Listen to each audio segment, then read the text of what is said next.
Kabar baik karena teman-teman sudah ada yang pada tahapan puslabdik dan surat puslabdiknya sudah muncul sebagaimana yang ada di layar ini. Diajukan perguruan tingginya 30 Agustus, artinya menurut pengamatan kami, entah nanti ada yang lebih awal lagi atau tidak, tapi menurut pengamatan kami yang 30 Agustus ke bawah, sepanjang ini prosesnya sudah biru ya teman-teman, maka dalam 1-2 hari ke depan akan berubah statusnya ke proses puslabdik. Nah, ini sedang berlangsung ya, masih kuning.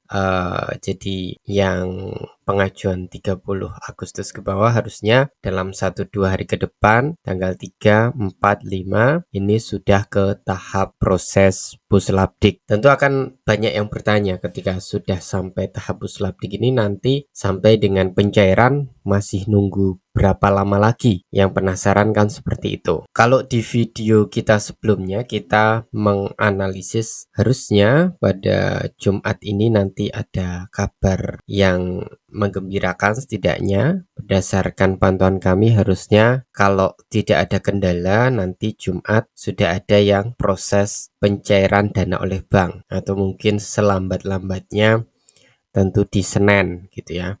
Biasanya proses instruksi pencairan itu cut off-nya sering kali dilakukan di hari Jumat oleh puslabdik. Jadi kalau hari Selasa ini sudah proses puslabdik, katakanlah memakan waktu 2-3 hari, maka kita harapkan nanti di hari Jumat sudah ada instruksi pencairan. Instruksi pencairan oleh bank ini tentu tidak serta-merta langsung cair. Kira-kira nanti cairnya kapan, Kak? Misalkan Jumat ini ada instruksi pencairan. Cairnya ya tentu minggu depannya. Ya memang bank sekarang banyak yang Sabtu buka, tetapi belum tentu kan, belum pasti hari Sabtunya langsung ditransfer oleh bank. Bisa saja nunggu beberapa hari kemudian, bisa Seninnya, bahkan bisa di Jumat depannya. Itu analisis kita gitu ya teman-teman. Tentu ini sifatnya prediktif, jadi kita ikuti aja.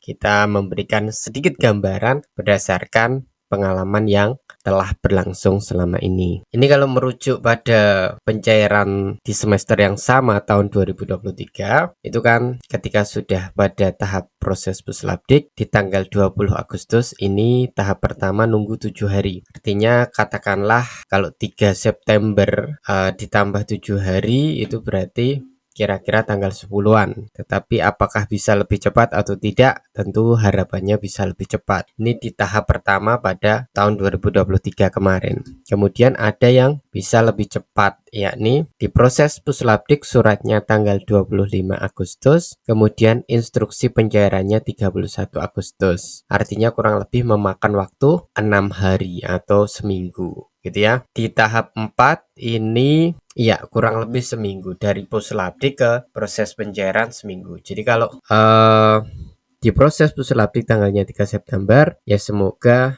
nanti di tanggal 10 September sudah instruksi pencairan. Tanggal 10 itu Selasa ya. Jadi makanya kita harapkan kalau bisa lebih cepat ya tinggal jeda beberapa hari sih ya. Tanggal 6 ini bisa ada instruksi pencairan, tapi kalau nggak memungkinkan ya selambat-lambatnya harusnya tanggal 10 September. Itu sih ya teman-teman sedikit gambaran bagi yang saat ini sudah proses puslabdik. Cuman memang ada yang sudah diproses puslabdik balik lagi ke perguruan tinggi. Kenapa? Ya tentu dievaluasi datanya dong. Tapi kalau biasanya ini nomor suratnya terbit, harusnya datanya sudah lengkap gitu ya, tinggal step selanjutnya. Tapi kalau nomor suratnya muncul kok kembali ke pengajuan perguruan tinggi lagi, berarti ada koreksi dari perguruan tinggi berkaitan data-data yang telah di-storekan, atau mungkin ada perubahan data di PD Dikti yang itu menyebabkan harus ada pergantian dan lain sebagainya gitu ya teman-teman. Kita harapkan minggu depan sudah ada kabar baik pencairan. Semoga uang bantuan biaya hidup ini dapat membantu teman-teman untuk terus menggapai mimpi. Sekian, nanti kita sambung di video pencairan tahap pertama.